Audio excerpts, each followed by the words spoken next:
Ibu, saudara sekalian yang saya kasihi dalam Kristus Yesus, kita bersatu dalam doa.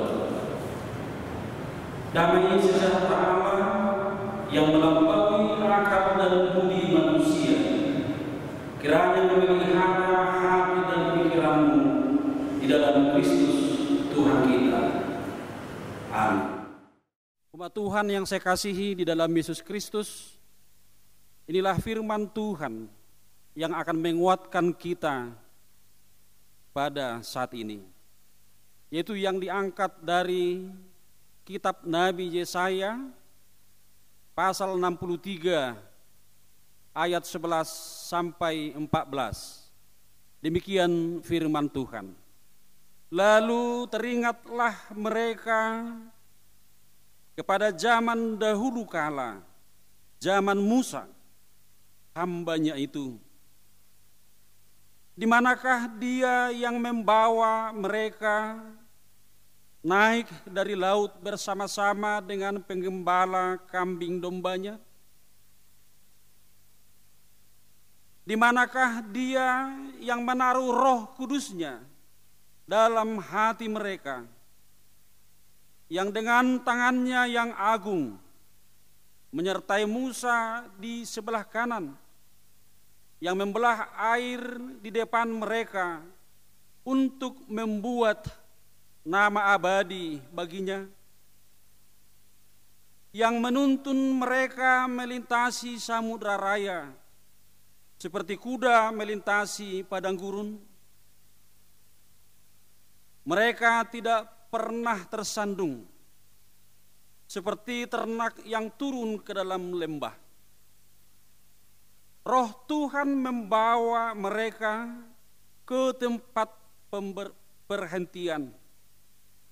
Demikianlah engkau memimpin umatmu untuk membuat nama yang agung bagimu.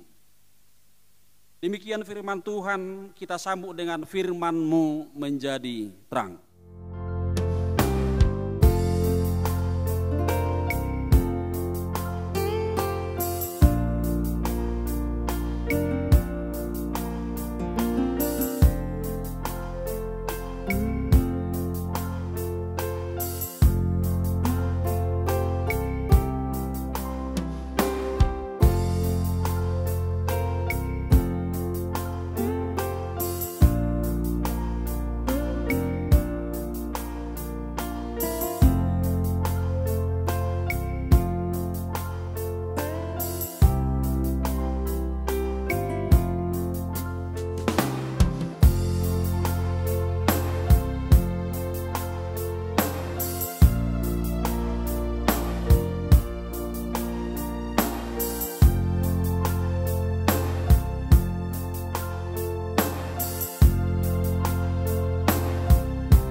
Bapak, Ibu, Saudara sekalian yang saya kasihi di dalam Yesus Kristus,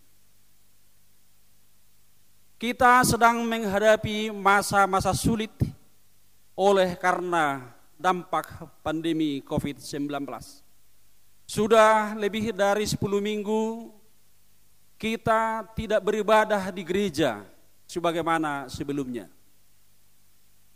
Bernyanyi bersama, berdoa bersama, mengisi acara kebaktian melalui KOR, punguan-punguan atau lembaga. Saya sendiri sudah rindu mengantarkan 4 orang anak saya untuk sekolah minggu.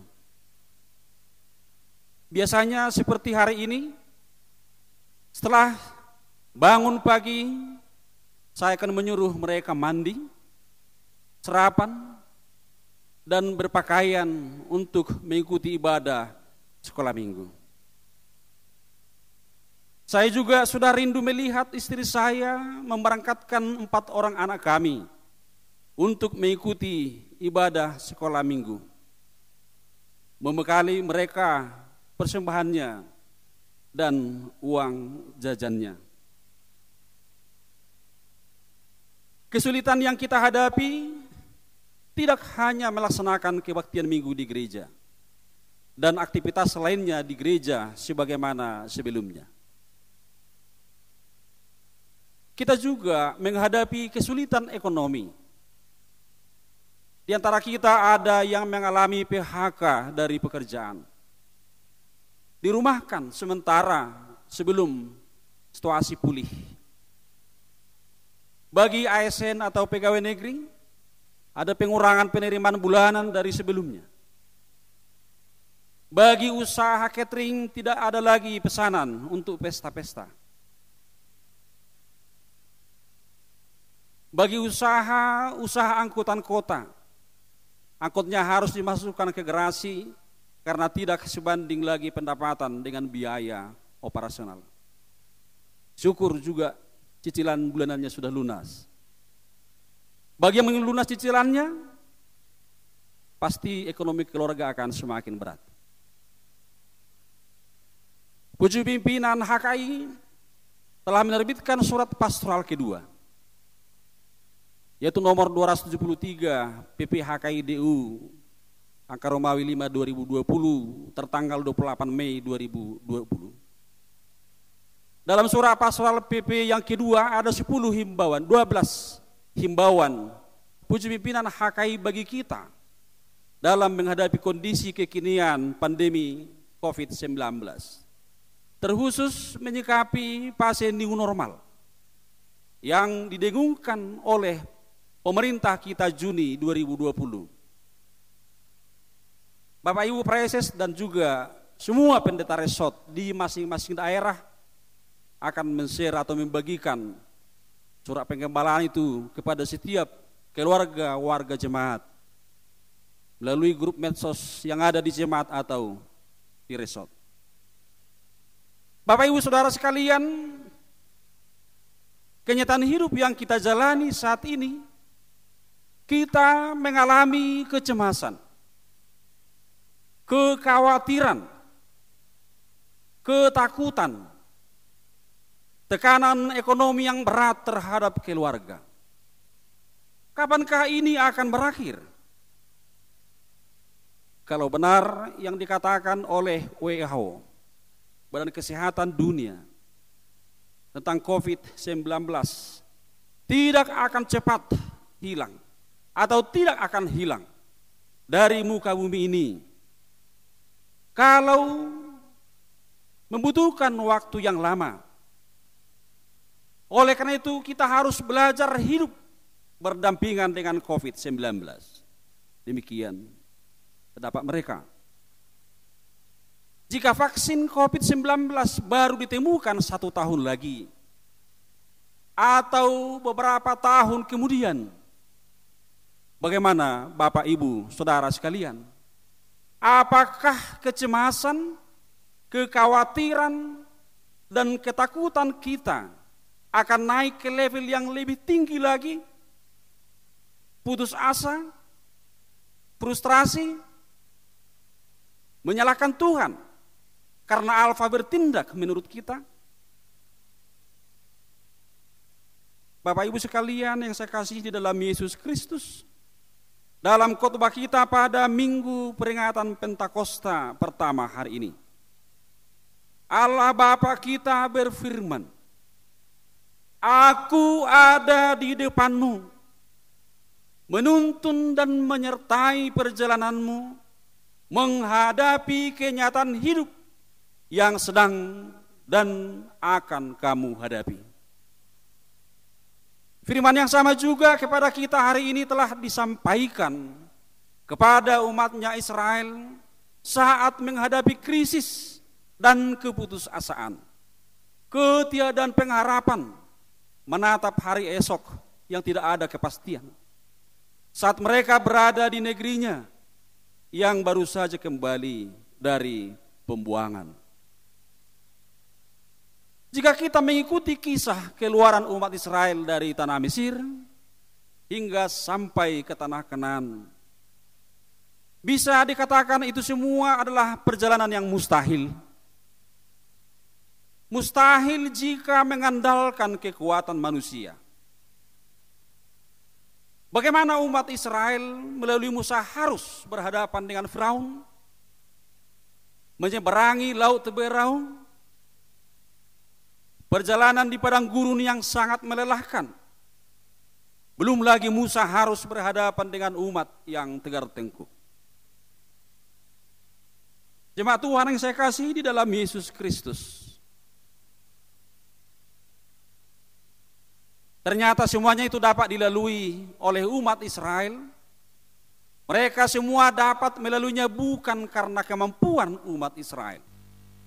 Tetapi dalam nats ini diberitakan, seperti itulah penyertaan Tuhan melalui Roh Kudus-Nya yang membawa, menuntun, dan menyertai umat Israel melalui semua kesulitan hingga mereka sampai kepada tempat perhentian yang disediakan Tuhan bagi umatnya.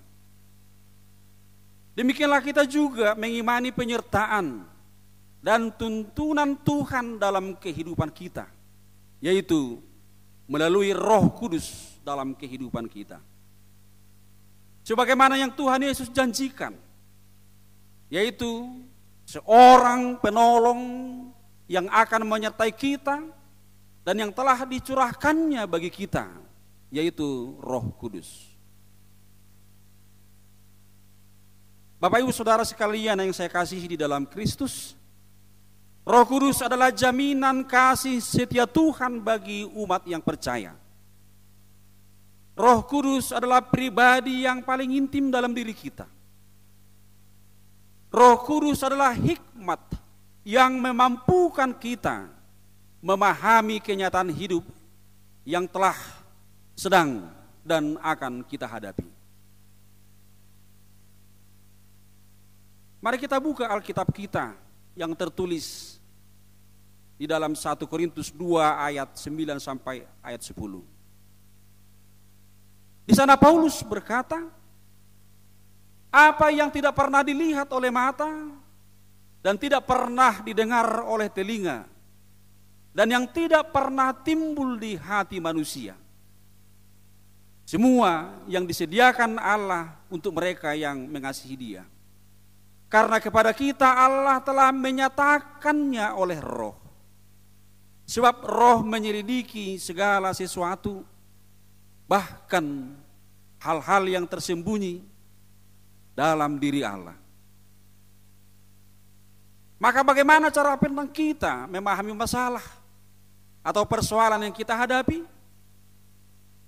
Apakah kita akan berkata, saya tidak sanggup menghadapi ini sendiri, tidak ada yang dapat menolong aku?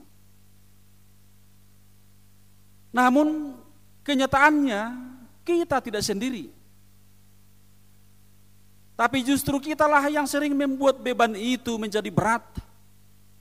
Kitalah yang membuat merasa sendiri dalam menghadapi pergumulan kita. Bapak Ibu Saudara sekalian, kalau kita baca di dalam Mazmur 139 ayat 7, di sana sangat terang benderang bagaimana kesaksian Daud. Di sana dikatakan, kemana aku dapat pergi menjauhi Roh-Mu? Kemana aku dapat lari dari hadapan-Mu? Kita tidak akan pernah bisa pergi ke tempat di mana Tuhan tidak ada.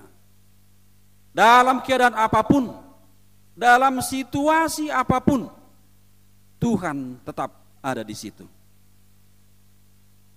Tuhan Yesus tetap menjadi sahabat yang memberikan nyawanya bagi setiap orang yang mau datang kepadanya. Banyak orang melihat masalah menjadi tembok kemustahilan untuk diruntuhkan. Banyak orang melihat persoalan menjadi lautan luas yang mustahil untuk diseberangi. Melihat masalah hanya dengan menimbang kekuatannya sendiri. Tetapi Bapak Ibu Saudara sekalian, tidaklah demikian halnya kita orang percaya. kita percaya Tuhan ada bersama kita. Percayalah Tuhan punya rencana bagi dunia ini. Tuhan punya rencana bagi gerejanya. Dan Tuhan juga punya rencana bagi setiap pribadi yang mengimaninya. Selama kita mau dituntun hidup dalam rencana Tuhan, maka Tuhan akan menuntun, menyertai, dan membimbing kita menjalani setiap kesukaran menjadi jalan menuju kebaikan. Firman Tuhan berkata bahwa Roh Kudus ada dalam hati kita. Artinya bahwa Tuhan itu siap menjadi motor penggerak, memberi kita kekuatan dan keteguhan bahwa kita pasti mampu melalui masa sulit sebab Tuhan ada bersama kita. Mungkin kita akan bertanya, bagaimana saya boleh mengetahui tuntunan Roh Kudus dalam hidup saya? Firman Tuhan di sini berkata bahwa tangan Tuhan yang agung menyertai umatnya dan nama Tuhan agung di tengah-tengah umatnya. Bisa saja kita percaya mengimani kebenaran Tuhan, namun sayangnya kita membuat dia menjadi sosok yang sepertinya jauh dari kita. Atau boleh saya terjemahkan atau gambarkan seperti ini, Tuhan itu kalah tenar dengan artis favorit kita, atau mungkin tokoh-tokoh lain yang menjadi idola kita. Kita bisa banyak tahu tentang artis ataupun tokoh idola kita. Kita selalu update tentang tokoh idola kita. Tetapi sebaliknya, Tuhan yang ada di hati kita menjadi pribadi yang jauh dari kita. Di sini dikatakan perbuatan tangan Tuhan itu agung, dan namanya agung di tengah-tengah umatnya. Untuk dapat merasakan pengalaman hidup bersama kuasa Roh Kudus, yaitu mau untuk melihat apa yang telah Tuhan perbuat dalam hidup kita. Lihatlah apa yang telah Tuhan kerjakan di dalam hidupmu, di dalam hidup kita. Jika kita tahu untuk bersyukur, mengagungkan nama Tuhan dalam hidup kita, maka ini adalah langkah yang tepat untuk kita semakin merasakan kuasa Roh Kudus yang menuntun, menyertai, dan membimbing hidup kita. Jika kita masih boleh bersyukur kepada Tuhan atas napas kehidupan yang kita terima hingga saat ini, maka persoalan apapun yang sedang kita hadapi tidak akan sebanding dengan kuasa penyertaan Tuhan dalam hidup kita. Jemaat Tuhan yang saya kasihi di dalam Yesus Kristus, Roh Kudus telah dicurahkan pada kita sebagai wujud kasih setia Tuhan dalam hidup kita. Tuhan tidak jauh dari kita. Dia ada dalam hati kita. Pribadi yang paling dekat dengan kita. Yang perlu kita lakukan adalah menjalin keakraban dengan Roh Tuhan yang ada di dalam diri kita. Biarlah Tuhan menuntun hati, pikiran, dan perbuatan kita. Maka yakinlah kuasa Roh Kudus akan berkarya di dalam hidupmu. Amin. Dan Yehova pasu-pasu harapan.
Kami sungguh bersyukur Tuhan atas kebenaran firman-Mu yang boleh kami dengarkan pada saat ini. Engkau Tuhan tidak pernah meninggalkan kami sesaat pun di saat menghadapi kesulitan, di saat menghadapi persoalan-persoalan hidup, secara khusus Tuhan di dalam menghadapi pandemi COVID-19. Engkau menguatkan kami Tuhan Untuk tidak khawatir, untuk tidak takut, untuk tidak menjadi pesimis melihat hari esok, karena Engkau bersama kami. Roh Kudus-Mu senantiasa menuntun kami. Roh Kudus-Mu membimbing kami. Secara khusus Tuhan, Roh Kudus-Mu menguatkan kami untuk berkarya di masa-masa sulit yang sedang kami hadapi. Berkati firman-Mu Tuhan, sehingga semua umat-Mu akan semakin diteguhkan dan menjadikan proses ini bagian daripada pendewasaan iman di dalam Yesus Kristus. Kami naikkan doa kami ini ya Bapa, hanya di dalam Putra-Mu Yesus Kristus, Tuhan dan Juru Selamat kami. Amin.